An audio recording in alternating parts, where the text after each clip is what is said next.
Hello friends, good evening and welcome back to my channel. দিনটা ছিল 10th June, 10ই June, যেদিনে আমরা আবারও চলে আসছি কোয়ার্টারের উদ্দেশ্যে। কোথায় যাব না যাব জানি না, বাড়ি থেকে তো বেরিয়ে পড়লাম। হঠাৎ করেই ভাবলাম যে না, এবারে তো অনেক দিন হলো, এবার ফিরে যাওয়া যাক। তো এটা ছিল কাটোয়া স্টেশনের একটা ক্লিপস। দেখো, গরমে একদম চুপচুপে হয়ে গেছি। বাড়ি থেকে প্রচণ্ড তাড়াহুড়োর মধ্যে বেরিয়ে এসেছি কাটোয়া স্টেশন থেকে বর্ধমান যাওয়ার ট্রেন ধরবো বলে। তারপর দেখো, হঠাৎ এত গরমের পর শুরু হলো একটু ঝড় বৃষ্টি, একটু আসান হলো জার্নিটা আমাদের কাছে। প্রচণ্ড পরিমাণে গরম ছিল সেদিন গাইস, কি বলবো তোমাদেরকে। বাড়িতে যাওয়ার পর থেকেই তো অতিরিক্ত গরমটা পড়েছিল, বাট তারপরে যেদিনে আমরা চলে আসছি সেদিনে এত সুন্দর একটু ঝড় বৃষ্টি উঠলো বিকালটায়, যে ওয়েদারটা একদম সুন্দর হয়ে গেল। আমাদের বর্ধমান পর্যন্ত জার্নিটা অনেকটা স্মুথলি হয়ে গেল। যেদিনে আমরা বাড়ি গেছিলাম কোয়ার্টার থেকে, যেদিন আমরা ছুটি গেছিলাম, সেদিনে যখন আমরা বর্ধমান স্টেশনে নামি 27শে জুন, সেদিনে আমরা রেমালের বিপর্যয়টা মাথায় করে গেছিলাম বাড়ি। সেদিনও ঝড় বৃষ্টি। আবার দেখো কি প্রকৃতির লীলা, যেদিন আমরা ওই বাড়িঘর ছেড়ে আবারও যাচ্ছি কোয়ার্টারের উদ্দেশ্যে বেরিয়ে পড়েছি, সেদিনও সেই ঝড় বৃষ্টি আমাদেরকে বিদায় দিল। বুঝতে পারছো তার মানে প্রকৃতির কেমন লীলা। আমরা কিন্তু যেই কদিন বাড়িতে ছিলাম বেশ মোটামুটি ভালোই গরম ভোগ করতে হয়েছে। তারপর আবার দেখো, যেই আমরা কাটোয়া স্টেশন পর্যন্ত এরকম মানে প্রচণ্ড গরম, কি বলবো। ব্যাগ ট্যাগ নিয়ে একদম নাজেহাল অবস্থা হতে হয়েছে আমাদেরকে।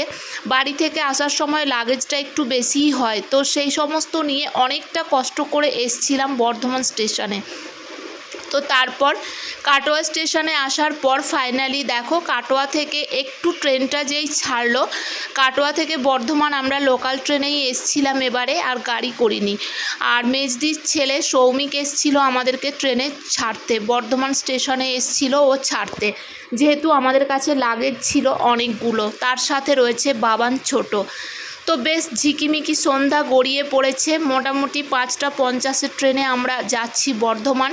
ওয়েদারটা দেখো ধীরে ধীরে কিন্তু অনেকটা স্মুথলি হয়ে যাচ্ছে, খুব সুন্দর ঝড় বৃষ্টি হলো, তো তার জন্য ওয়েদারটা বেশ ঠান্ডা হয়ে গেছে। আর কাটোয়া থেকে বর্ধমান যাওয়ার জার্নিটা অনেকটা আসান হয়ে গেছে আমাদের কাছে। তারপর বর্ধমান থেকে ট্রেন আছে আমাদের 8:30টায়, হাওড়া অমৃতসর এক্সপ্রেস, তো সেটা ধরবো। তারপর আমাদের জার্নি আবারও শুরু হবে। তো চলো টুকটুক করে আমরা যাই বর্ধমান পর্যন্ত। এখানে তো খুব তাড়াতাড়ি সন্ধ্যা ঘনিয়ে আসছে, মোটামুটি 5টা থেকেই দেখো অনেকটা ইভিনিং শুরু হয়ে গেছে। আর ট্রেনটা আমাদের ছিল 5:50 কাটোয়া থেকে, আই হোপ, হ্যাঁ যদি ভুল না হয়। যদিও আমি অনেক দিন পরে ভিডিওটা ভয়েস ওভার দিচ্ছি, তো 10 তারিখে 10ই জুনের ভিডিও, একটু লেট হয়ে যাবে, তোমরা একটু লেট করে পাবে, একটু অ্যাডজাস্ট করে নিও। দেখো ভিডিওটা ভালো লাগবে। বাড়ি থেকে আসার পরে মন মেজাজ খুব একটা ভালো থাকে না, তাই আর ভিডিওগুলো এডিট করতে ইচ্ছে করে না। কার ভালো লাগে বলো এই যাযাবরের মতো এই দিক ওদিক ঘোরাঘুরি করতে? তাই বাড়ি থেকে আসার পর মন মেজাজ যেহেতু খুব একটা ভালো ছিল না, শরীরও ভালো নেই, তাই জন্য আর ভিডিওগুলো স্টকেই ছিল, এডিট করতে পারিনি। তো আজকে ভাবলাম না, চলো তোমাদের সাথে ভিডিওটা এডিট করে শেয়ার করে দিই, তোমরা দেখবে, তোমাদের ভালো লাগবে। তো তোমাদের কেমন লাগছে ভিডিওগুলো জানিও। অনেক দিন পর পর হয়তো ভিডিওগুলো তোমরা পাচ্ছ, বাট একটু অ্যাডজাস্ট করে নাও, আমাকে একটু টাইম দাও, তোমরা আমাকে একটু সাপোর্ট করো, একটু ভালোবাসা দাও। আমি খুব তাড়াতাড়ি রিকভার হয়ে মেন্টালি ফ্রেশ হয়ে আবারও তোমাদের সামনে কন্টিনিউ ভিডিও নিয়ে আসবো। তো দেখো প্রকৃতিটা কত সুন্দর বদলে গেছে, তাই না? একদম সেই গোধূলি বেলার মতো একটা সেই কোণে দেখা আলো বলে, সেরকম একটা আলো ঝকমক করছে। আর স্টেশনের কাছে যখন আসছে তখন আরও সুন্দর লাগছে, ফাঁকা মাঠ চারিদিকে, খুব সুন্দর লাগছে দেখতে। তো আমি একটু জানালার ধারে বসে নিজেকে ফেস করার জন্য একটু ক্যামেরাটা হাতে নিয়ে ভিডিও করছিলাম। আর তোমাদের দাদাভাই আর আমার দিদির ছেলে বলছে শুধু বারবার, যদি ফোনটা পড়ে যায় ট্রেনটা কিন্তু দাঁড়াবে না তোমার জন্য। আমি বলছি ট্রেনটা তো দাঁড়ানো দূরের কথা, ফোনটা পড়ে গেলেই তো ফোনটা নষ্ট হয়ে যাবে, সেটা তো আর ট্রেন দাঁড় করিয়ে কুড়িয়ে আনার মতো অবস্থায় থাকবে না। বাট পড়বে না, আমি টেক কেয়ারভাবে ভিডিওটা করছি। এইগুলোই তো স্মৃতি হয়ে থেকে যাবে মনের খাতায়, তাই না? আবার কবে আসবো এই বাড়ি জানি না।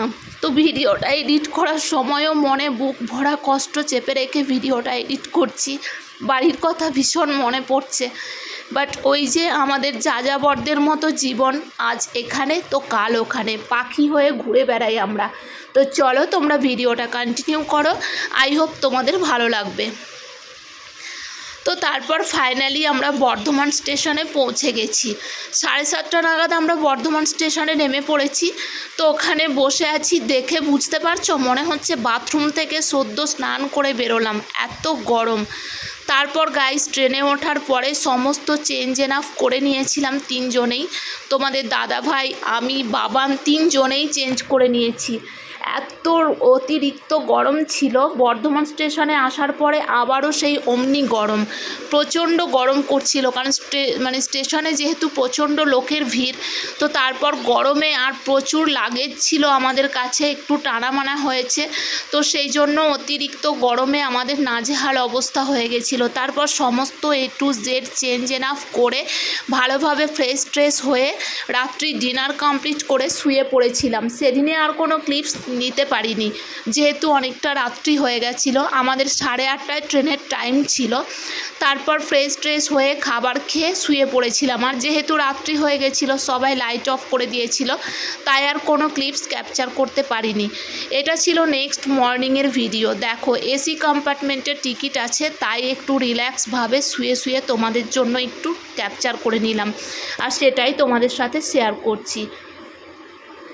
তো ট্রেনে ওঠার পরেই একবার চেঞ্জ করে নিয়েছিলাম, তারপরে আর কোনো চেঞ্জ করিনি। যেহেতু হাওড়া থেকে ট্রেনটা ছেড়ে আসে, তখন বেশ ভালোই সার্ভিস, পরিষ্কার পরিচ্ছন্ন থাকে ওয়াশরুমটা। তো সেই জন্য আমরা বর্ধমানে উঠেছিলাম। তো সেখান থেকে ভালোভাবে চেঞ্জ করে ফ্রেশ ট্রেশ হয়ে তারপর আমরা আবার সকালবেলায় উঠে ভালোভাবে মুখ হাত ধুয়ে ফ্রেশ হয়ে ব্রেকফাস্ট করে এখানে বসে আছি। আমি আর বাবান একটু রং করছি, তোমাদের দাদাভাই ওই দিকে আছে। তো ওই দেখো, আমি কিছুক্ষণ রাত্রিতে থাকে তোমাদের দাদাভাইয়ের কাছে বাবান। তো সেই জন্য ওকে সামলাতে গিয়ে তোমাদের দাদাভাইয়ের ঘুমটা কিন্তু ভালোভাবে হয় না। আমি থাকি, বাবান থাকে, লাগেজ থাকে। তো ফ্যামিলি বাচ্চা নিয়ে ট্রাভেল করলে জেন্টসদের যে কতটা মুশকিল হয়, কতটা টেনশনে থাকতে হয়, সে আর কি বলো। তো ফাইনালি আমরা কিন্তু বক করতে করতে নেমে গেলাম। 3 দিনের জার্নিটা কিন্তু 3 মিনিটে শেষ হয়ে গেল, তাই না? কত মজার, যদি এরকম হতো কতই না ভালো হতো। তো ফাইনালি আমরা আমাদের জায়গায় নেমে গেছি, আমাদের ডেস্টিনেশনে পৌঁছে গেছি। ট্রেনটা অনেকক্ষণ দাঁড়িয়ে ছিল, ভাবছিলাম, তোমাদের দাদাভাই বলছিল ট্রেনটা এখানে নাকি 2 মিনিট দাঁড়াবে, খুব তাড়াতাড়ি নামতে হবে তাড়াহুড়ো করে। তাই আমরা একটা স্টেশন আগেই উঠে পড়েছিলাম, আর লাগেজ টাগেজ সব কিছু গেটের কাছে নিয়ে এসে রেখে মোটামুটি আরামসে নেমে গেছি। তো এখনও দেখছি ট্রেনটা দাঁড়িয়ে আছে, তাই তোমাদের দাদাভাইকে বলছিলাম যে ট্রেনটা দেখো, আমরা তাড়াতাড়ি করে নেমে পড়লাম আর এখন আর ছাড়ার নাম নেই, এতক্ষণ দাঁড়িয়ে কি করছে। তো এরকমই একটু বক করছিলাম। আমরা ফার্স্ট মর্নিংয়েই নেমে পড়েছি মোটামুটি 6টার দিকেই। তো তারপরেও দেখো রোদ্দুর এতটাই ঝলমল করছে যেন মনে হচ্ছে বেলা 12টা বাজে। সকাল 6টার সময় এরকম ওয়েদার, ভাবতে পারছো? বাট তবুও আমাদের ওয়েস্ট বেঙ্গলের থেকে পাঞ্জাবে গরমটা কিন্তু এখনও কম রয়েছে, এখনও সেভাবে গরম পড়েনি। যদিও এটা ছিল 12 তারিখের ক্লিপস। আমরা 10 তারিখে ট্রেনে চেপেছিলাম, 11টা ফুল জার্নি করেছি 11 তারিখে। 12 তারিখে মর্নিং আমরা পাঞ্জাব পৌঁছে গেছি। সকাল সকাল আমরা পাঞ্জাবে চলে এসেছি, তো বেশ ভালোই লাগছে। আর এই দেখো অনেক দিন পর, মোটামুটি 10 দিন মতো তো ছিলাম বাড়িতে, খুব একটা বেশি দিন ছিলাম না। তো এই দেখো ট্রেনটা এবারে ছাড়বে বোধহয়, জানি না কখন ছাড়বে। তো আমি একটু দাঁড়িয়ে ঢং করছিলাম, যে ভাবলাম তোমাদের সাথে একটু শেয়ার করব, তো সেই জন্যই একটু ঢং করছিলাম। তো এই দেখো ট্রেনটা তারপর ফাইনালি ছেড়ে চলে গেল তার নেক্সট ডেস্টিনেশনে। তো এই ট্রেনটা বোধহয় অমৃতসর যাবে, হাওড়া থেকে অমৃতসর পর্যন্তই এর দূরত্ব। তো এই দেখো দেখতে পেলে হাওড়া অমৃতসর এক্সপ্রেস, এই ট্রেনেই আমরা এসছি। আমরা 10 তারিখে রাত্রি 8:30টায় ট্রেনে উঠেছিলাম, 12 তারিখে সকাল 6টায় আমরা পাঞ্জাব পৌঁছে গেছি। তো এটাই ছিল আমাদের ট্রেন। বিফোরে আমাদের কামরা ছিল, বিফোর কম্পার্টমেন্টে আমরা ছিলাম। তো ফাইনালি ট্রেনটা ছেড়ে চলে গেল। এবার আমাদেরকেও তো যেতে হবে নাকি, না এখানে দাঁড়িয়েই থাকবো? না না গাইস, এবারে আমরাও যাব। এই দেখো আমাদের কাছে কতগুলো লাগেজ ছিল। একটা বড় ব্যাগ ছিল, একটা ট্রলি ব্যাগ ছিল, তারপর 2-3-4টে ছোট ছোট ব্যাগ তো ছিলই। তো সেই জন্য তোমাদের দাদা ভাইয়ের পক্ষে একাই এতগুলো ব্যাগ টেনে নিয়ে যাওয়া সম্ভব না, আর ব্যাগগুলো সব ছিল হেভি ওয়েট। তো সেই জন্য একটা কুলি করা হলো, যেহেতু বাবান আছে, আমি আছি, আর আমি তো সেই একরকম মানে বাবানকে হাত ধরেই নিয়ে যেতে পারবো, ব্যাগটা অত ভালো বইতে পারি না। তাও ওই দিকটায় বইতে হয়েছে, যেহেতু কাটোয়া থেকে বর্ধমানে এসে এই দিকে থেকে ওই দিক 1 নাম্বার থেকে 8 নাম্বারে যেতে হয়, তো সেই জন্য। বাট এখানে তোমাদের দাদাভাই বললো একটা কুলি করে নিই। তো এই দেখো এখানে কুলিতে সব সামানগুলো আস্তে আস্তে চাপাচ্ছে। তো বাবান পড়ে রয়েছে জলের ক্যানটা নিয়ে, মাম্মাম এটা কোথায় নেব? বাট জলের ক্যানটা যদি ওখানে নেওয়া হয় তাহলে ওটা আঁচড় লাগার সম্ভাবনা আছে বা ভেঙে যেতে পারে, চোট লাগতে পারে।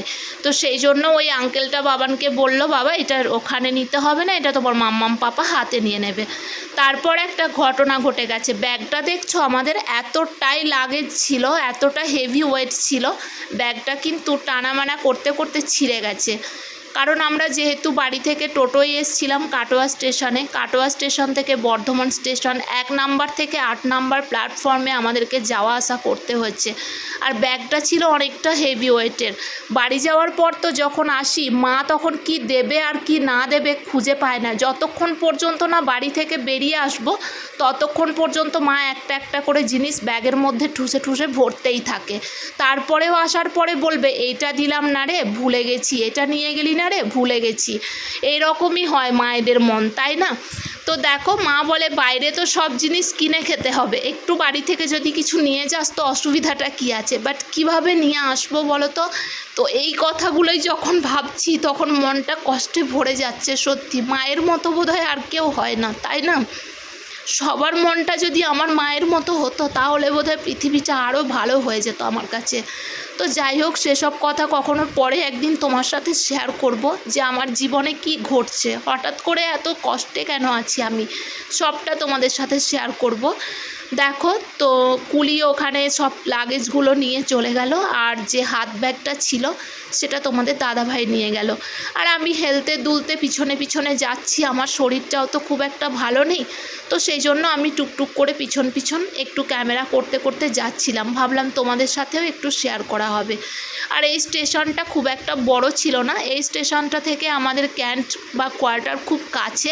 তো সেই জন্য আমরা এই স্টেশনেই নেমেছিলাম, যেটা সিটি, যেটা বড় স্টেশন, সেখানে আর যায়নি। ভাবলাম এখানে যখন ট্রেনটা দাঁড়াচ্ছে তাহলে এখানেই নেমে পড়ি, এখান থেকে আমাদের কোয়ার্টারটা খুব কাছে হয়ে যাবে দূরত্বটা। তো সকাল সকাল নেমে পড়লাম, সকাল সকাল বেশ সবাইকে গুড মর্নিং জানাতে জানাতে চলে আসলাম কোয়ার্টারে। তারপর এবারে অটো করে নেব, একটা অটো করে তারপর যাব টুকটুক করে কোয়ার্টারের দিকে। সকালবেলার প্রকৃতিটা কতই না সুন্দর লাগে, আর আমাদের ক্যান্টের ভিতরে তো আরোই ভালো লাগে। ক্যান্টের ভিতরে দুই দিকে এত সবুজ গাছ, আর মাঝে মধ্যে যে স্ট্যাচুগুলো আছে সেইগুলো দেখতে দেখতে বেশ ভালোই চলে গেলাম কোয়ার্টারে। তো কিছু টুকটাক জিনিস নেওয়ার ছিল, দুধ, তারপর একটু ব্রেড, এগুলো সকাল সকাল গিয়ে ব্রেকফাস্ট করব। আর এত সকালে তো কোনো দোকান সেভাবে খাবারের খোলেনি, আর আশেপাশের দিদিরা সবাই ছুটিতে গেছে, তো সেই জন্য এবারে আর কেউ খাবার দিতে পারেনি। না হলে তো সবাই খাবার দেয়, ওরা যখন আসে আমি দিই, আমি যখন আসি ওরা দেয়। তো সেই জন্য এবারে খাবার নিজেকে বানিয়েই খেতে হয়েছে। তো দেখতে দেখতে আমরা পৌঁছে গেলাম কোয়ার্টারে। নেক্সট ভিডিও আসবে খুব তাড়াতাড়ি, তোমরা সবাই সাথে থেকো, সঙ্গে থেকো। আজকের ভিডিওটা এই পর্যন্তই রাখলাম, দেখা হবে আবার নতুন কোনো ভিডিওতে। ততক্ষণ পর্যন্ত সবাই ভালো থেকো, সুস্থ থেকো, লাভ ইউ অল, টাটা। যদি ভিডিওটা ভালো লাগে অবশ্যই লাইক কমেন্ট শেয়ার করে দিও।